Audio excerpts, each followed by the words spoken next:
Marie-Chantal lui pose la question comme quoi la Société Générale, il a manqué ses obligations vis-à-vis de la Banque de France pour l'ouverture de compte, de droit au compte, n'est-ce pas? Oui. Est-ce que ça arrive de temps en temps? Est-ce qu'il y a une amende qu'il a payée, Chantal Lourdouan? Il n'y a pas qu'une banque, le Crédit Lyonnais aussi.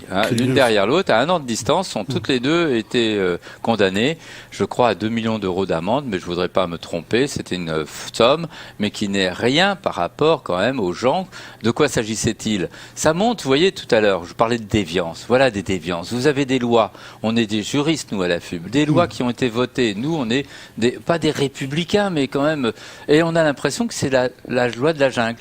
Voilà une loi qui nous dit que lorsque je n'arrive pas, j'ai été jeté par un banquier, pour parler simple, que ensuite un autre banquier m'a refusé, je vais à la Banque de France. Et là, elle ordonnait au Crédit Lyonnais, à la Société Générale, d'ouvrir un compte à l'intéressé. Eh ben, ils ouvraient pas, ou ils prenaient des frais, alors que le compte doit être gratuit, c'est ce que je viens de dire, les 12 services gratuits. Et là, malgré les coups de semonce, cette pratique a continué, ce qui fait que la CPR, le policier du secteur dont j'ai parlé tout à l'heure, est intervenu pour les rappeler à l'ordre, mais là, pas sympathiquement, avec une amende. Mais qu'est-ce qu'une amende de quelques de quelques millions même? Ce n'est pas dissuasif véritablement. Et deuxièmement, c'est souvent intervenu assez tardivement.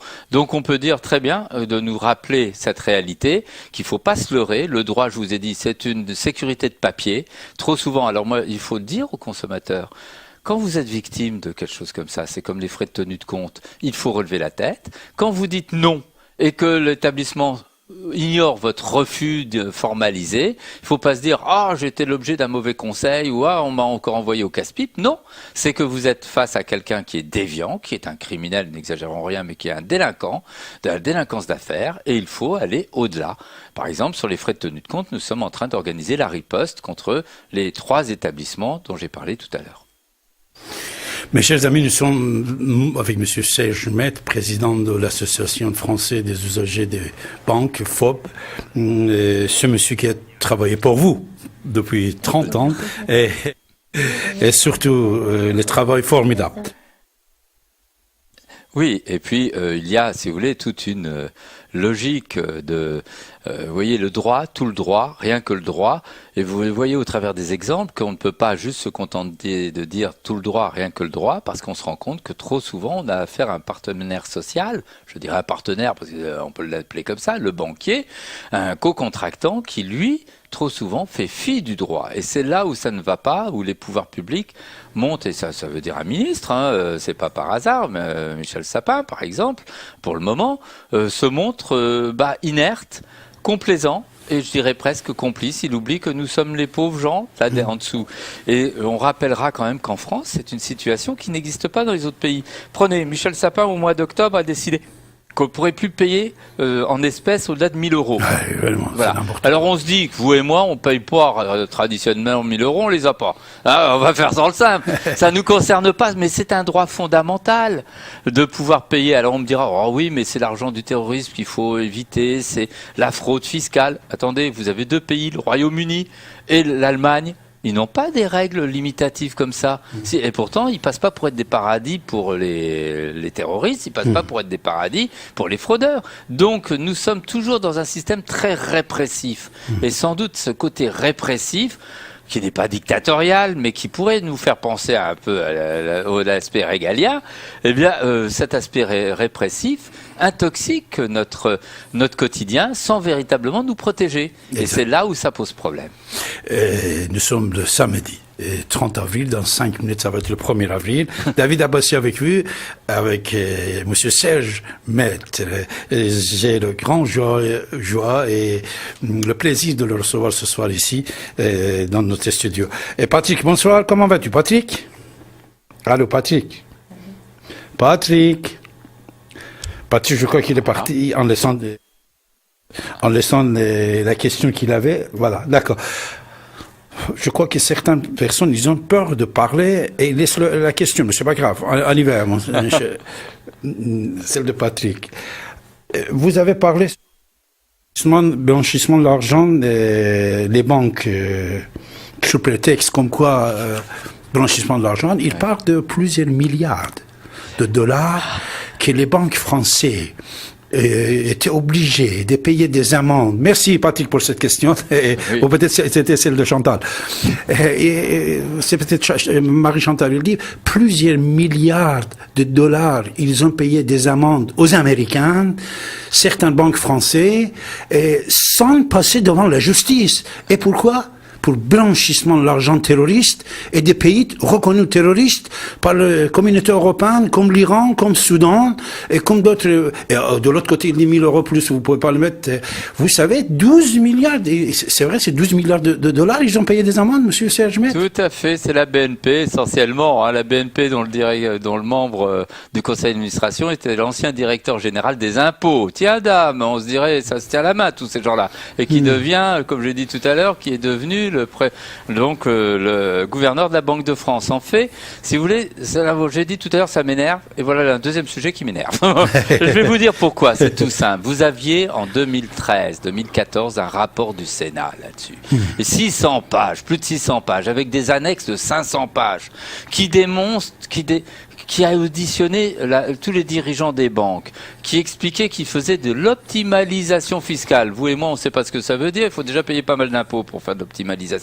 Ils proposaient à leurs clients d'aller dans les paradis offshore. Alors ça reste très théorique, ça ne l'est pas du tout. Première banque à être présente dans les paradis offshore par ses filiales, c'est la BNP. Deuxième banque, c'est la Société Générale, qui vient d'être piquée parce qu'elle passait par un cabinet de juristes qui s'est fait fouetter. Mais la BNP, on attend la fuite, peut-être que ça viendra. Et vous me direz, mais quel est le moins pire? C'était la Banque Postale. Elle avait 3 représentations dans les paradis offshore. Hein. 3 seulement. 3, alors mais Société Générale, c'est 975. Alors ça, c'est les sociétés qu'elle a créées à partir de ses propres filiales pour des clients. Mais la BNP était à 160 filiales qui servent à faire des petits. Et la Société Générale devait être à 70. La troisième, ça devait être le Crédit Agricole. Vous voyez, la sainteté n'existe même pas dans les réseaux, même s'ils sont mutualistes. Donc concrètement, c'est un sujet qui est énervant. Pourquoi? Parce que voilà, on se sent impuissant. Les sénateurs ont planché, ils ont auditionné tout le monde, ils ont décortiqué, ils ont proposé des solutions. C'est devenu rien du tout. C'est resté dans une étagère. Sans doute le ministre a dû dire, oh, c'est très bien, et personne n'en a eu. Et c'est ça qui est énervant, c'est l'impuissance, disons, de tout ce qui s'appelle la démocratie.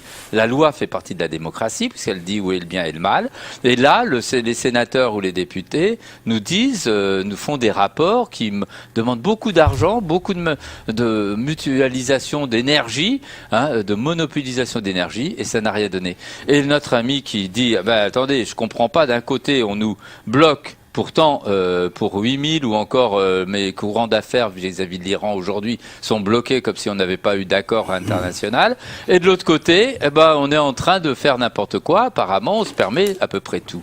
Voilà ce qui est en cause. C'est on dirait, de 2 pierres, 2 coups différents totalement. Et c'est l'inégalité. Et récemment encore, on le voit bien. Vous avez une banque qui a été condamnée. Disons qu'elle a fait pratiquement, je sais plus, pas loin de 2 milliards de profits, elle a eu 180 millions d'amendes. Qu'est-ce que vous voulez? Et c'est en France que ça s'est passé. Alors on dit, une amende si importante. Mais par rapport au profit qu'elle a tiré de la violation de la loi, cette banque s'en tire très bien. Voilà le problème. Un autre avocat qui est tellement fâché, comme vous venez de dire, il dit alors c'est qui paye plusieurs milliards de dollars des amendes, parce qu'il dit, récemment vous avez dit que BNP, son bénéfice c'était quelques millions d'euros, mais de l'autre côté, il a payé plusieurs milliards de dollars des amendes. C'est différent. Alors, il vous demande, Franck, qui paye? Et ce n'est pas les banques. Alors, il a tout à fait raison. C'est le petit et grand frais facturé. Voilà, il a tout à fait raison. Souvenez-vous, on avait parlé de séparer les activités bancaires. Ça devait être séparé parce que les activités de banque de financement, de la banque de dépôt, la banque du coin de la rue, qu'on a. Et finalement, la montagne a accouché d'une souris. Il n'y a pas eu de séparation véritablement. Vous connaissez les Français comme ils sont très forts. Notre hexagone est très fort. Les étrangers nous plaisantent souvent sous cette capacité d'allumer et d'éteindre en même temps. Donc là, il est évident que ça ne nous laisserait penser que finalement, la banque de détail, c'est la vache à lait de la banque, puisque toutes ces activités sont confondues. C'est la vache à lait de la banque. Regardez, on parle d'un établissement, la BNP, qui a été scotché et qui a été prise la main dans le sac aux États-Unis, mais elle avait déjà été prise au Japon précédemment. Donc, attendez, c'est quand même des flibustiers du monde bancaire depuis un certain temps. Et c'est 9 milliards de dollars, il a payé. Tout à fait. Alors, et Société Générale, combien? 2 milliards. Crédit Agricole, 1 milliard et demi. Donc nous sommes là devant des établissements qui se rattrapent sur le client, sur la banque de détail. Et d'ailleurs, on se dira que pour le Crédit Agricole, c'est même vraiment les pouvoirs publics ne réagissent pas et c'est les condamner. Pourquoi ? Pas parce que le Crédit Agricole, souvenez-vous, la publicité qui disait « Votre argent dans notre caisse régionale, votre argent reste chez nous et est utilisé chez nous ». C'est pas vrai. On le sait très bien que les caisses régionales viennent à financer la caisse nationale, le Crédit Agricole et ça, et que dans ce cadre-là, c'est celle-ci qui fait des mouvements de capitaux qui sont ensuite condamnés éventuellement par des établissements, par des États. Donc concrètement, il est évident que c'est la banque de détail, en tout cas ça nous laisse penser qu'une grande partie de la banque de détail, c'est-à-dire celle du coin de la rue, celle dont on est client, vient à contribuer à étancher les pertes qu'elle fait par ailleurs. David Abbassi avec vous. Voilà, ça y est, il est 1er mai. J'avais demandé de monsieur Serge Maître une heure seulement, mais il est tellement gentil qu'il a accepté encore de rester quelques minutes avec nous, puisque vous êtes très très nombreux d'envoyer vos questions, de téléphoner, surtout sur les banques. C'est le problème assez important qui existe dans notre société. Et tout ce que Serge Maître il a fait depuis des années pour nous, vraiment, on va le remercier, l'admirer, et permettez-moi tout de suite de prendre monsieur Maître Farid avec nous. Farid, il est avec nous. Farid, bonjour. Oui, bonjour monsieur Abbassi, bonjour monsieur Serge Maître. Bonjour à vous. Je dis bonjour, c'est bonsoir, excusez-moi. Oui, je viens de prendre l'émission en cours, et j'aurais voulu vous poser la question suivante. Est-ce que les conseillers financiers dans les banques sont des gens intéressés à un rendement, c'est-à-dire que par rapport à la multiplicité des opérations qui peuvent nous vendre, c'est-à-dire des produits bancaires, est-ce que vous croyez qu'ils sont objectifs ou est-ce qu'ils ont plutôt un intérêt à vous vendre plus une assurance, une mutuelle ou autre chose, tout simplement parce qu'ils ont plus de marge, parce qu'ils sont, en fin de compte, c'est des commerciaux purs et simples, sans aucune objectivité vis-à-vis du client, quoi. Oui, on se dit, est-ce qu'ils sont intéressés finalement à nous forcer la main, oui, par exemple. voilà, tout simplement. Voilà, moi j'ai voulu prendre des détours, mais en fait c'est ça, quoi. Voilà. Tout à fait, j'ai compris. Alors, disons qu'à une époque, c'était tout à fait réel. Aujourd'hui, c'est un peu plus complexe. En fait, comment ça se fait qu'ils se prennent à vendre du PERP, du plan d'épargne retraite populaire, par exemple, tiens, et puis ou tel autre produit qui prend des noms souvent fort imaginaires dans les produits bancaires. Donc, comment ça se fait? Bon, il est évident qu'il n'y a plus de prime abord, puisque les autorités de contrôle ont mis un holà d'intérêt. Moi, j'entends mal, je ne sais pas pourquoi. Ils n'ont plus d'intérêt financier à vous vendre directement, un intérêt direct. Au rebours, le PNB, le produit net bancaire de l'agence, est calculé sur la réussite, disons le profit que dégage l'agence. Donc vous avez indirectement là une source, de rapport financier, puisque le PNB détermine la prime annuelle. Prenez comme ça. Deuxièmement, il y a aussi beaucoup plus insidieux, c'est que actuellement dans le monde bancaire, j'ai parlé des licenciements tout à l'heure, eh bien dans le monde bancaire, la hiérarchie vous impose à faire un certain nombre de ventes, à faire un certain nombre de statistiques, de réussite, et donc c'est dans ce cadre-là, sans même une carotte de rémunération individuelle liée aux produits que l'on vend, eh bien là vous avez les deux ingrédients qui contribuent à ce que l'on soit une cible, qu'on devienne une cible. Je me souviens d'une publicité, disons, de décision interne, de stage de formation de la Banque Postale à l'époque, qui disait hameçonner le client. C'est dans les papiers, dans le rapport de compte rendu d'enquête de l'AMF à ce sujet. Hameçonner le client, c'était une cible. Eh bien, on est une cible.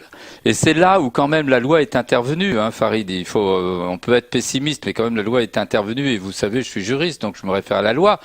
Pour vendre un produit financier, aujourd'hui, la banque doit vous soumettre un questionnaire qui doit déterminer quels sont vos objectifs, vos moyens, vos besoins, votre sensibilité au risque ou pas de risque. Et là, vous avez quand même tout un questionnement. Et si la banque ne le fait pas, elle ne pourra pas soutenir que son conseil était un conseil adapté à votre situation. Quand elle vous a proposé d'acheter tel ou tel produit, on pourra dire c'était pas adapté, car moi, je voulais de l'argent qui soit disponible rapidement parce que je pensais acheter un bien immobilier dans les 18 mois. Ou encore, moi, c'est un complément retraite que je veux, mais c'est un véritable complément retraite. Or, on m'a fait souscrire un PERP, par exemple, un plan d'épargne retraite populaire, et ça parle à beaucoup de ceux qui nous entendent, en cotisant 50 € par mois. C'est simple, ça va me donner 250 € par trimestre de complément de retraite. Plaisantons pas, c'est pas un complément. Donc voilà un certain nombre de circonstances, si vous voulez, mais je peux vous dire, les employés sont, sauf s'il y avait quelqu'un qui nous apporte la preuve contraire, mais les autorités de contrôle ont fait que les employés ne sont plus aujourd'hui rémunérés à la vente du produit. Voilà, Farid. Monsieur Serge, maître, je vous remercie de rester encore quelques minutes. Selon deux, trois questions. Sylvie. Sylvie qui passe grand bonjour pour vous, il vous remercie. Elle dit, est-ce que vous pensez à une révolution, rénovation ou changement profond dans le système bancaire dictateur de la France, qui est bien sûr l'Europe, à mon avis, les banques c'est partout, peut-être c'est la même chose, oui, mais vous pensez à cette révolution, rénovation? Entre révolution et rénovation, c'est pas tout à fait la même chose, hein. Bon, elle dit les deux pour voir laquelle. Oui, voilà. Disons révolution. Est-ce qu'il y a en fait, il faudrait un système alternatif, comme on a dit. On n'est pas du temps d'avant les Babyloniens dans le don ou encore l'économie de don ou l'économie de troc. Donc il y a sans aucun doute des flux financiers à générer. Il faut sans doute que l'industrie financière ait une place qui soit la sienne et pas celle qu'elle souhaiterait, c'est-à-dire une place qui n'est que celle d'un acteur quelconque de l'économie. Or, souvent, la banque, avec un grand B, hein, les banques si vous préférez, se prennent pour ce qu'elles ne sont pas. Elles finiraient par croire que l'économie, c'est elle. Or, il faut leur rappeler que l'économie, chez elles, c'est que l'économie financière qui est grevée sur l'économie réelle, et c'est l'économie réelle qui permet à l'économie financière de s'épanouir. Et c'est pas nécessairement le contraire. Et justement, il y a quelques mois, il y a l'ancien gouverneur de la BCE, la Banque Centrale Européenne, qui est un Français, qui avait dit attention, nous avons une bulle bancaire, financière bancaire, qui est là devant nous, parce que ces milieux bancaires ont fini par croire qu'ils représentaient l'économie. Or, ils ne font que représenter une économie, l'économie financière. C'est-à-dire, si vous voulez, les canaux du crédit sont intéressants, sont importants, mais à condition qu'il y ait des entreprises qui fassent leur travail. Et donc là, il ne faut pas confondre les rôles. Et je pense qu'une partie du problème aujourd'hui vient justement de ce que les rôles sont confondus, que la banque se prend pour le Manitou, on va dire, alors qu'elle n'est que finalement la seconde. En d'autres termes, vous savez, finalement, la banque, ça ressemblerait dans beaucoup de cas comme un peu, vous avez le hou sur la branche du chêne, c'est-à-dire une plante saprophyte qui tire sa substance et son existence de ce qu'elle pompe le chêne, et c'est là où on peut se demander si les banques parfois ne sont pas toxiques. J'ai le plaisir de recevoir Monsieur Serge, maître président de l'Association française des usagers de Banque de France, FEUP. Mon président, dernière question avant de partir, c'est celle de Pascal. Pascal, elle dit, y a-t-il des banques ou des banques plus honnêtes que les autres? C'est-à-dire, vous conseillez une banque qui va être plus honnête que les autres, moins de frais que l'autre. Je ne sais pas, peut-être c'est ça que vous demandez. Oui. Et puis, ce qui est peut-être derrière le propos de Pascal, c'est de se demander s'il n'y a pas des banques éthiques. Eh oui, les banques, allez, on va pas dire morale, mais éthique, c'est un peu différent. C'est-à-dire la banque qui privilégierait les investissements socialement responsables, la banque qui finalement déciderait de moins ponctionner le client que d'autres. Alors là-dessus, c'est vrai que ça, c'est je dirais le nirvana, l'espérance, la lumière au bout du tunnel. Concrètement, pour les banques généralistes, celles qu'on voit au coin de la rue, il est difficile pour un praticien comme moi de vous dire qu'il en est plus vertueuse que d'autres. Non, parce qu'on a l'impression que la maladie touche tout le monde. Sauf que la maladie, elle n'est pas toujours aussi importante dans tel réseau que tel autre. Mais je me souviens du Crédit Mutuel, qui est pourtant mutualiste, où les clients ne sont pas des clients, mais ce sont des sociétaires. Nous avons eu un acteur de ce réseau mutualiste, parce qu'il ne faut pas mettre tout le monde dans le même sac, qui, dans le Nord, a résisté aux demandes d'indemnisation des victimes de fraude, alors que les autres caisses n'ont jamais eu de problème pour faire face à leurs responsabilités. Nous avons bien eu un acteur mutualiste qui a résisté. Donc on peut pas dire la mutualité est meilleure que d'autres. On a eu le Crédit Agricole qui est allé aussi au tapis dans un certain nombre de cas. Donc voilà. Alors maintenant, est-ce qu'il existe des établissements qui seraient socialement responsables? Il en est certains qui se le veulent socialement responsables. Et notamment, ils font toute leur communication sur l'épargne. Ils drainent votre épargne, ils disent on va l'utiliser soit au niveau régional, soit en toute façon en étant très sélectif quant à l'usage qu'on va faire de votre argent. Oui, c'est vrai, mais est-ce une banque? Là, ils jouent le rôle plutôt de draineur d'argent pour l'épargne, ce qui est tout à fait, ça, je veux dire, il n'y a pas d'opprobre en cela. Mais ces mêmes établissements jouent le rôle de banque avec un compte de dépôt, qu'elles n'ont pas, mais souvent qu'elles font sous-traiter par un autre établissement généraliste, quand elles prêtent de l'argent, tels que des crédits immobiliers, on se rend compte que les fraudes ou les erreurs de TEG, taux effectif global, sont au rendez-vous. On se rend compte que la tarification, elle ne se départit pas de celle des autres. Et je peux vous le dire, on s'en rend compte d'autant plus qu'à la FUB, on ramasse les plaintes. Donc, résultat, pour Pascal, je dirais, non, nous n'avons pas la panacée, nous n'avons pas un parangon de vertu, c'est-à-dire un modèle de vertu bancaire qui existe véritablement. Je dirais que il faut pas se leurrer, ça n'existera pas. Ce qu'on veut, c'est un partenaire commercial, un commerçant, qui respecte la loi, déjà, ce qui n'est pas le cas. Allez, je renvoie aux arrêts de la Cour de cassation. Mais non seulement qui respecte la loi, mais qui répond à nos besoins. Et là, actuellement, on n'a pas le sentiment. On a le sentiment que trop souvent, on nous crée des besoins. Une carte par exemple, une carte sans contact, carte bancaire sans contact, dont on n'a jamais demandé l'usage, et qu'on va tenter de nous imposer. Alors c'est vrai que les banques nous ont dit non, on peut la refuser. N'en demeure pas moins qu'ils nous la mettent d'autorité. De la même manière, nous avons aussi des réserves de crédit à côté de notre carte bancaire qu'on n'a jamais demandé la réserve de crédit. Et on se retrouve tout d'un coup dans un crédit renouvelable, ce qu'on appelait les crédits revolving. C'est cette banque qui doit cesser. Elle doit répondre à nos besoins, mais pas les anticiper en nous forçant la main. Monsieur le Président, je vous remercie beaucoup. Je vais respecter mes engagements de 1 heure. Merci pour 20 minutes de plus. Parce que vous êtes fatigué, vous venez de voyage. Je vous remercie beaucoup. Mais, mes chers amis, David Abbassi va rester avec vous. Mais permettez-moi de saluer et dire au revoir à notre ami président Serge Maître.